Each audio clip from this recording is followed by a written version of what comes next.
Assalamualaikum warahmatullahi wabarakatuh. Pada kesempatan kali ini saya ingin melanjutkan topik kita tentang negosiasi dan resolusi konflik. Kalau minggu lalu, 2 minggu yang lalu ya, kita telah berbicara mengenai dua pendekatan khusus dari negosiasi, yaitu pendekatan distributif dan integratif, disertai dengan beberapa strategi-strateginya. Nah, kali ini kita akan berbicara mengenai bagaimana kita merencanakan strategi tersebut ya. Jadi sebelum kita melakukan negosiasi, ada baiknya kita melakukan perencanaan agar pada saat proses negosiasi berlangsung kita mempunyai kesiapan untuk menghadapi negosiasi tersebut. Nah, bagaimana sih sebenarnya sebuah perencanaan dari negosiasi itu?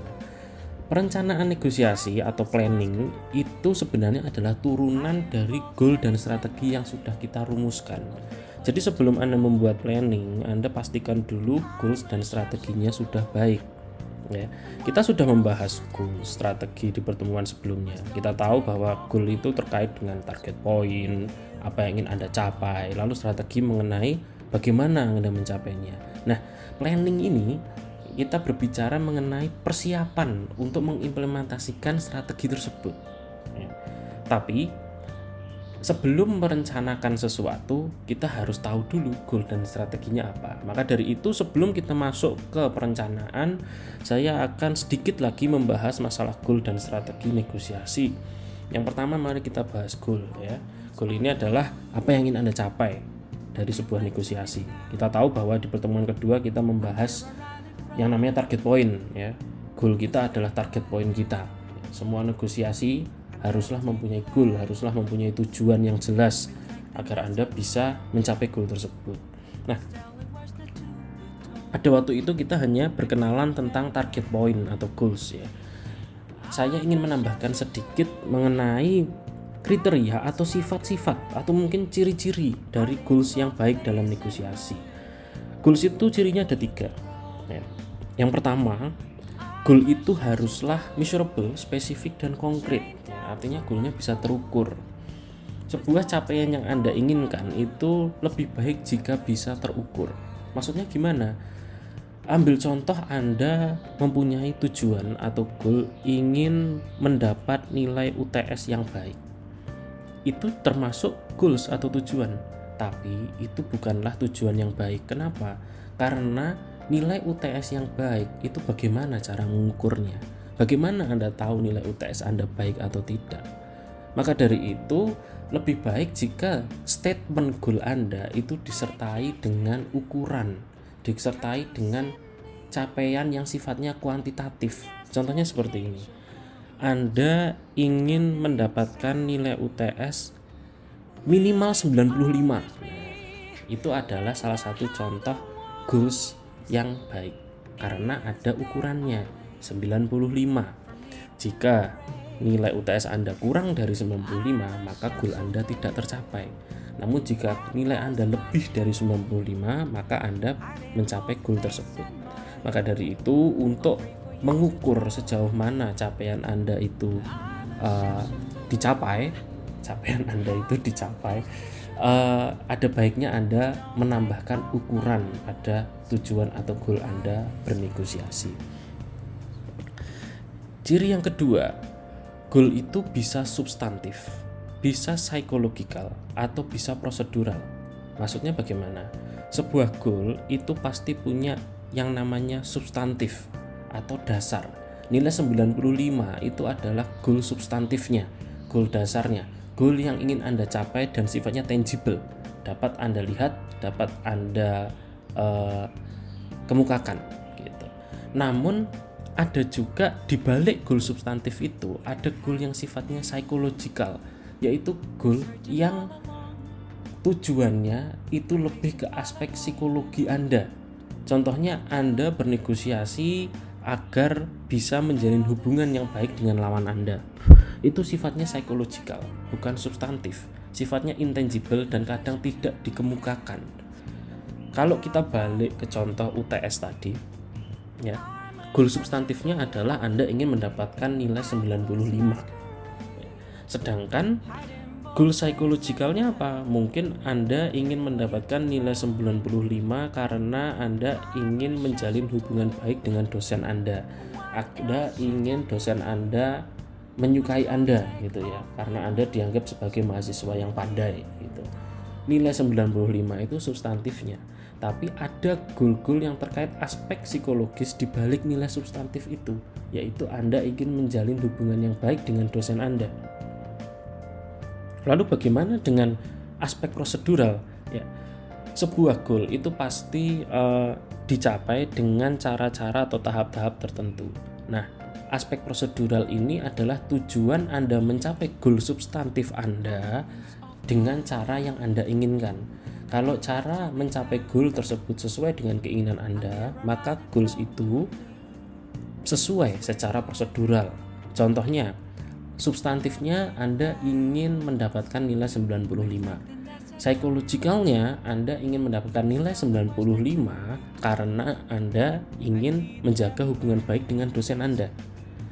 Nah, proseduralnya Anda mendapatkan nilai 95 dengan cara belajar mandiri dan tidak mencontek. Nah, itu kan prosedur. Cara Anda untuk mendapatkan nilai 95 itu adalah dengan cara belajar dan tidak mencontek. Itu prosedur. Kenapa kok dibedakan? Karena ada sebuah goal yang substantifnya sama, tapi prosedurnya beda. Contohnya, sama-sama ingin mendapatkan nilai 95 ya, katakanlah ada dua mahasiswa yang goalnya sama, ingin mendapatkan nilai 95. Tapi prosedurnya bisa beda. Mahasiswa yang satu ingin mendapatkan nilai 95 dengan cara belajar, sedangkan mahasiswa yang kedua ingin mendapatkan nilai 95 dengan cara mencontek. Nah, ini biarpun substantifnya sama, prosedurnya bisa beda. Maka dari itu Anda juga harus aware, harus tahu ada goal secara prosedural gitu. Nah, ciri yang ketiga, ini sebenarnya bukan ciri, ini adalah sifat dari goals yang harus Anda tahu dalam negosiasi. Ada perbedaan antara yang namanya goals dan motif. Dalam negosiasi, goals dan motif ini dibedakan. Bagaimana membedakannya? Yang namanya goals itu pasti terkait dengan apa, sedangkan motif itu terkait dengan mengapa. Jadi sebuah goal itu menjawab pertanyaan dari apa yang ingin Anda capai, sedangkan motif itu menjawab mengapa Anda ingin mencapai itu. Saya akan memberikan contoh. Ada sepasang suami istri ya, bernama Ann dan Peter. Mereka berdua ini ingin bernegosiasi untuk memilih mobil baru mereka. Jadi mereka ingin membeli mobil gitu. Ann ingin mobil Jepang karena mobil Jepang lebih irit BBM. Sedangkan Peter ingin membeli mobil Eropa karena desainnya lebih bagus. Nah, dari kasus ini Anda bisa mengurai mana yang goals, mana yang motif. Jika kita harus mengurai mana goalnya, mana motif dari kedua pihak ini, maka akan seperti ini. Ya, kita lihat ada dua pihak yang bernegosiasi, yang satu Ann, yang satu Peter. Ann ingin mobil Jepang. Ini menjawab apa? Apa yang dia inginkan. Peter ingin mobil Eropa. Apa yang Peter inginkan? Nah, motifnya itu adalah kalau Ann ingin mobil yang irit BBM, sedangkan Peter ingin mobil yang desainnya bagus.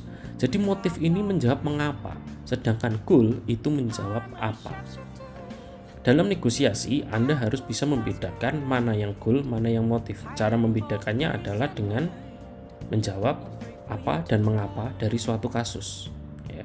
Biasanya kalau ada kasus negosiasi seperti ini, kalau ada perkataan dia ingin sesuatu karena atau because atau due to gitu dan disertai alasannya, maka alasan ini adalah motifnya ya. Sedangkan keinginannya Japanese car, European car adalah goalnya ya. Jadi cara membedakannya seperti itu.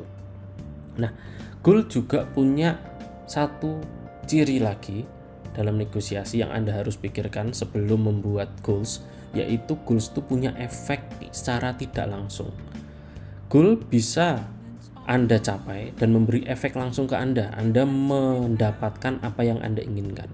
Tapi jika Anda telah mendapatkan apa yang Anda inginkan, goal juga punya yang namanya indirect effect atau efek tidak langsung secara jangka panjang pada keputusan Anda. Contohnya seperti ini. Jika An ingin membeli mobil Jepang dan dia hanya berpikir secara jangka pendek, ya, short term thinking, kalau dia ingin mobil Jepang, dia tidak menyadari bahwa dalam jangka panjang keputusan dia untuk membeli mobil Jepang bisa membuat efek yang tidak bagus untuk hubungannya dengan Peter. Efeknya apa? Karena Peter ingin mobil yang desainnya bagus, motifnya kan desainnya bagus, sedangkan Anne malah membeli mobil Jepang, maka ini bisa membuat Peter tidak suka dengan Anne dan tidak baik untuk hubungan mereka berdua. Jadi goal itu biarpun Anda telah mencapainya, harap diingat bahwa Anda harus memikirkan konsekuensi jangka panjangnya. Konsekuensi jangka panjangnya bisa berakibat buruk bagi Anda kalau tidak dipikirkan. Nah, sekarang kalau kita coba menggunakan pendekatan lain. An ingin mobil Jepang, ya. Tapi dia juga berpikir secara jangka panjang. Kalau misalnya dia memutuskan membeli mobil Jepang, akan berpengaruh pada hubungan dia dengan Peter. Lalu apa yang An lakukan? An bisa melakukan teknik yang dalam minggu lalu telah kita bahas, yaitu teknik log rolling, yaitu dia membuat keputusan yang memenuhi motif baik An maupun Peter. Contohnya seperti ini. Akhirnya An memutuskan untuk tetap membeli mobil Jepang, tapi desainnya juga bagus, ya. Jadi baik motif An dan Peter itu terpenuhi. An mendapatkan mobil Jepang yang irit dan Peter mendapatkan mobil Jepang yang desainnya bagus. Nah, jika An berpikir secara jangka panjang seperti ini, dia dapat membuat hubungan An dengan Peter ke depannya menjadi lebih baik lagi. Jadi jika Anda merumuskan sebuah goal, tolong pikirkan efek jangka panjangnya. Jangan hanya memikirkan bahwa goal ini akan tercapai gitu. Tapi juga ada konsekuensi di balik itu. Setelah tercapai terus kenapa gitu. Makanya goal itu juga harus dipikirkan tidak hanya substansinya saja, tapi juga secara aspek psikologikal dan juga proseduralnya. Karena biar bagaimanapun keputusan goal yang akan diambil dari negosiasi pasti akan berpengaruh ke jangka panjangnya. Oke, itu sedikit tentang goal. Sekarang kita akan membahas tentang strategi, yaitu mengenai bagaimana kita mencapai goals tersebut, ya. Kalau goals tadi kan menjawab apa yang ingin Anda capai. Nah, sekarang strategi adalah menjawab bagaimana cara mencapainya. Ini sudah kita bahas, jadi tidak perlu kita bahas lebih dalam lagi. Sudah cukup 3 pertemuan sebelumnya kita sudah cukup banyak membahas strategi baik distributif maupun integratif, ya. Kalau distributif, ya strateginya adalah Anda harus menyimpan informasi Anda dan berusaha untuk mencari informasi lawan. Jadi distributif itu strateginya serba tersembunyi dan diam-diam. Sedangkan kalau integratif justru sebaliknya. Anda strateginya adalah memberitahu semua informasi Anda kepada lawan, dan juga Anda juga harus mengetahui informasi yang lawan berikan kepada Anda, ya. Karena kadang lawan itu memberikan informasi tapi Anda tidak memahami itu, gitu. Jadi Anda juga harus berusaha memahami, try to understand informasi yang diberikan oleh lawan. Kenapa? Karena kalau di integratif solusinya itu harus bisa memuaskan semua pihak. Jadi Anda juga harus tahu kebutuhan lawan, tidak ada kebutuhan Anda saja. Nah, kita juga bicara tentang taktik kemarin, tapi kita belum membedakan apa itu strategi dan apa itu taktik. Jadi gini, sebuah strategi itu pasti terdiri dari beberapa langkah-langkah atau metode yang akan Anda gunakan untuk mencapai strategi tersebut, ya. Jadi taktik itu adalah langkah-langkah untuk mencapai suatu strategi. Jadi sebuah strategi itu pasti diturunkan ke dalam beberapa taktik. Contohnya jika distributif, strateginya jangan sampai lawan tahu informasi kita. Nah, cara-cara agar jangan sampai lawan tahu informasi kita itu disebut dengan taktik. Dan taktik itu sifatnya adaptif, ya. Sifatnya adaptif maksudnya apa? Anda merespon apa yang lawan lakukan. Kalau lawan melakukan A, Anda menggunakan taktik 2 contohnya. Kalau lawan melakukan B, Anda menggunakan taktik 1 gitu. Jadi taktik ini sifatnya juga merespon apa yang lawan lakukan. Contohnya kalau di distributif, kita lihat ada beberapa taktik yang telah kita bicarakan.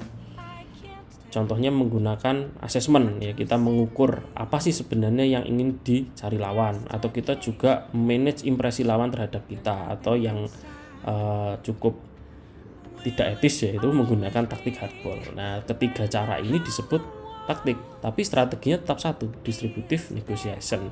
Untuk mencapai distributive negotiation ini Anda menggunakan beberapa taktik. Nah, itu adalah perbedaan antara strategi dengan taktik. Nah, sekarang kita masuk ke topik utama kita, yaitu merencanakan sebuah negosiasi. Kita sudah menentukan goal kita sudah menentukan strategi kita. Nah, sekarang kita mempersiapkan diri untuk melakukan strategi yang kita pikirkan atau yang kita tentukan. Di dalam buku Lewicki sebenarnya telah dijelaskan ada 10 langkah yang harus disiapkan untuk merencanakan sebuah negosiasi. Namun pada presentasi ini saya mencoba untuk merangkumnya menjadi 5 langkah saja, karena sebenarnya 10 langkah itu ada beberapa langkah yang satu sama lain saling berkaitan gitu. Jadi saya ingin mencoba untuk membuat lebih mudah untuk dihafalkan. Sebenarnya ada 5 langkah yang harus kita siapkan, harus kita rencanakan sebelum melakukan negosiasi. Kelima langkah itu adalah, yang pertama, Anda punya daftar yang berisi goal, isu, dan motif milik Anda dan milik lawan Anda. Jadi Anda harus mencari dulu goal, isu, dan motif milik Anda dan lawan Anda. Kita tadi sudah mendiskusikan masalah goal dan motif, tapi belum masalah isu. Nah, ini nanti akan saya jelaskan isu itu apa. Yang kedua ada alternatif atau BATNA. Ini mengulang yang pertemuan kedua, kita sudah membicarakan masalah BATNA waktu kita mendiskusikan masalah ZOPA, ya, Zone of Possibility Agreement. Yang ketiga, siapkan resistance point target dan opening bid atau initial offer. Ini juga terkait dengan pertemuan kedua pada saat kita membahas masalah ZOPA gitu. Nah, yang keempat, persiapkan analisis field analysis, ya. Ini adalah analisis mengenai lingkungan tempat Anda bernegosiasi. Yang kelima, yang terakhir adalah tentu saja menyiapkan materi untuk presentasi pada saat bernegosiasi dengan lawan Anda. Nah, kelima hal ini harus Anda persiapkan, harus Anda rencanakan sebelum memulai negosiasi. Mari kita bahas satu persatu kelima hal ini. Yang pertama adalah Anda sebaiknya mempunyai sebuah daftar yang berisi goal, motif, dan juga isu yang ingin dibahas pada saat bernegosiasi. Kita tadi sudah mendiskusikan kalau goal itu terkait dengan tujuan Anda, apa yang ingin Anda capai saat bernegosiasi. Sedangkan motif itu terkait dengan mengapa Anda bernegosiasi, alasan Anda di balik itu. Nah, sekarang ada satu istilah lagi yang harus Anda tahu, yaitu isu. Isu itu gampangnya adalah apa sih yang didiskusikan dalam negosiasi tersebut? Hal apa yang dibicarakan dalam negosiasi tersebut? Kalau kita mengambil contoh Anne dan Peter tadi, kita bisa melihat bahwa isu mereka sebenarnya adalah ingin membeli mobil baru, ya. Bagaimana mereka memilih mobil baru yang ingin mereka beli. Isu ini perlu dicatat, perlu dibuat daftar, dan perlu dipikirkan mana isu yang menjadi prioritas untuk dinegosiasikan terlebih dahulu.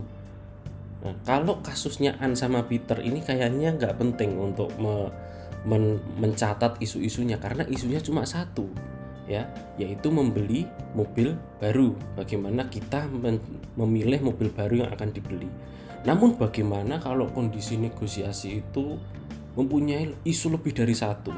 Biasanya negosiasi yang melibatkan pihak-pihak besar atau pihak-pihak banyak, misalnya kayak negosiasi antar dua perusahaan internasional. Nah, itu isu yang dibahas bisa banyak. Maka dari itu, kalau Anda mempunyai daftar isu yang akan dibahas, lalu Anda tentukan prioritasnya, mana yang akan dibahas lebih dahulu, mana yang lebih penting terlebih dahulu, isu mana yang Anda perjuangkan terlebih dahulu, itu akan membantu Anda untuk bernegosiasi ke depannya. Begitu pula dengan goal dan motifnya. Semakin banyak Anda mengetahui goal Anda, lalu juga goal lawan Anda, begitu pula dengan motif Anda dan lawan Anda, maka pilihan untuk mencari alternatif solusi akan menjadi lebih mudah ke depannya. Jadi, yang pertama, siapkan daftar yang berisi goal, isu, dan motif baik punya Anda maupun lawan Anda. Kalau di tipe-tipe distributif tentu hal ini lebih sulit. Kenapa? Karena lawan akan merahasiakan goal dan motif mereka. Tapi akan sangat lebih baik jika Anda bisa mencari tahu, bisa membuka rahasia dari lawan Anda. Yang kedua yaitu alternatif atau batna. Ini menyambung dengan pertemuan kedua sekitar 3 minggu yang lalu. Batna itu penting kenapa? Karena ada saat-saat di mana tawaran Anda kepada lawan Anda itu tidak disetujui oleh lawan Anda. Artinya tidak akan terjadi kesepakatan.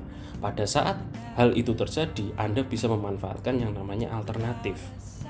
Ya, ketika tawaran Anda ditolak oleh lawan Anda mempunyai alternatif lain yang bisa Anda pilih untuk mengganti lawan Anda. Nah, di distributive negotiation, semakin banyak alternatif yang Anda punya, tentu saja bargaining power Anda semakin besar. Ketika Anda tidak mau membeli di toko A, Anda bisa pindah ke toko B, ke toko C. Tapi kalau alternatif Anda nggak punya banyak, ya Anda tidak punya banyak alternatif, Anda hanya bergantung pada toko A, maka bargaining power Anda akan sangat-sangat lemah. Anda tidak bisa mengancam, istilahnya mengancam lawan Anda untuk pindah toko ke yang lebih murah. Maka dari itu, dalam tipe-tipe negosiasi distributif namanya alternatif itu sangat penting. Apalagi jika Anda punya banyak alternatif, itu memberi keuntungan yang lebih untuk Anda. Nah, bagaimana kalau untuk bagaimana untuk negosiasi yang integratif? Alternatif itu juga penting. Kenapa? Karena dalam memilih keputusan bersama, semakin banyak alternatif yang bisa dipilih oleh kedua belah pihak. Tentu saja nanti kriteria atau pilihan-pilihan untuk mencari solusi bersamanya ini bisa menjadi semakin banyak. Jadi Anda semakin bisa mencari mana sebenarnya dari alternatif tersebut yang bisa memberi keuntungan untuk kedua belah pihak. Jadi untuk tipe-tipe negosiasi integratif, sebenarnya semakin banyak alternatif atau batna itu juga membantu kedua belah pihak untuk mencari solusi yang paling pas. Kalau alternatifnya cuma sedikit, takutnya alternatif yang dipilih nanti tidak banyak memberi win-win solution. Alternatifnya mungkin kalau hanya 2 atau 3 dan harus memilih salah satu, mungkin akan condong ke pihak-pihak yang lain. Beda kalau kita punya 10 alternatif, mungkin di antara 10 itu pastilah ada alternatif yang paling pas untuk kedua belah pihak. Jadi untuk untuk negosiasi integratif, tentu saja banyak alternatif juga sangat-sangat membantu dalam proses pemilihan solusi. Langkah ketiga yang harus Anda persiapkan sebelum melakukan negosiasi adalah menentukan yang namanya resistance point, target, dan opening bid atau initial offer. Kita sudah membahas ini di pertemuan yang lalu.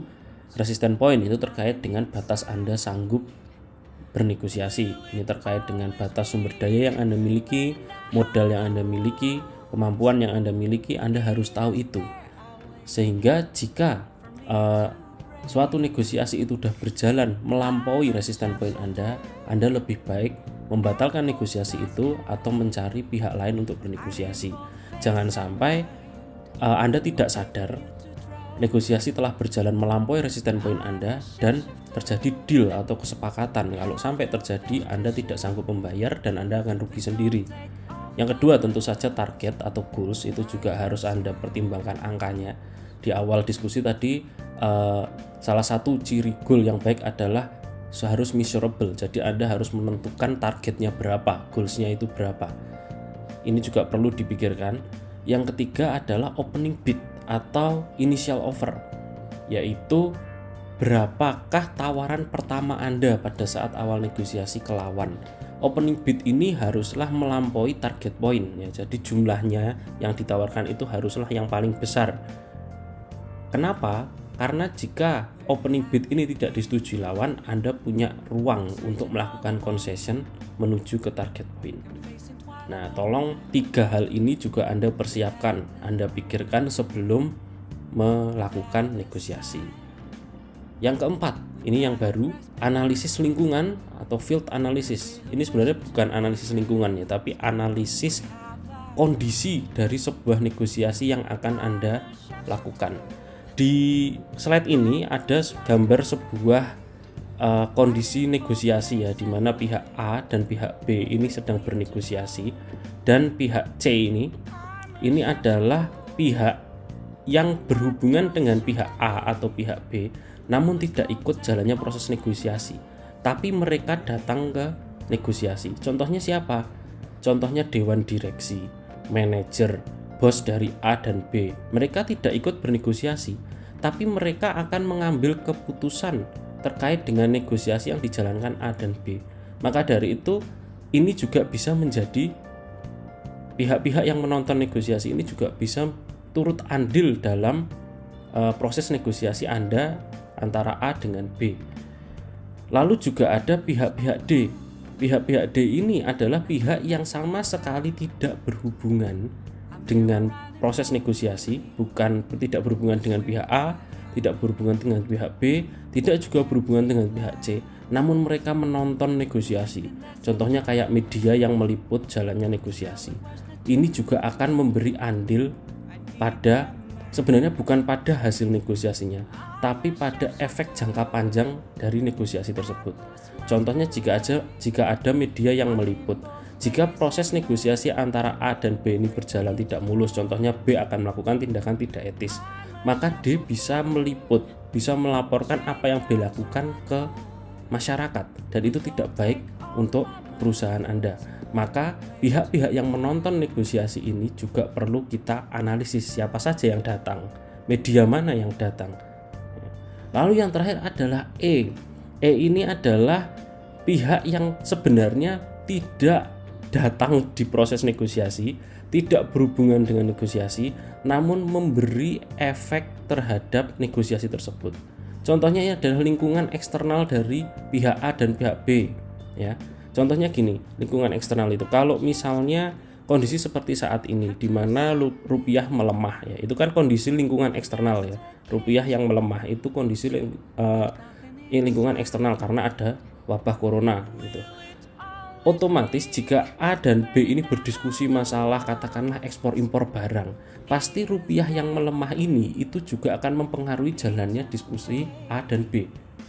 Maka dari itu baik pihak A maupun pihak B juga harus melakukan analisis lingkungan eksternalnya.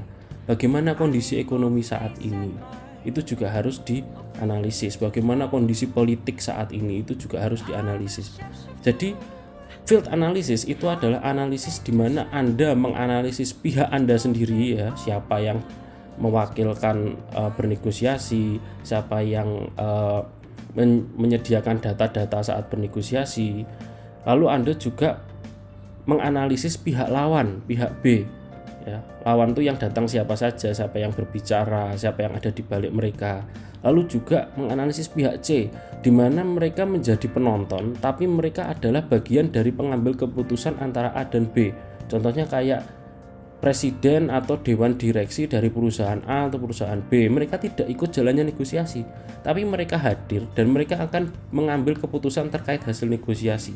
Maka dari itu Anda juga harus menganalisis bosnya si A itu siapa, bosnya si B itu siapa, yang datang ke negosiasi itu bos dari pihak A atau pihak B, latar belakangnya gimana, itu harus dianalisis dulu.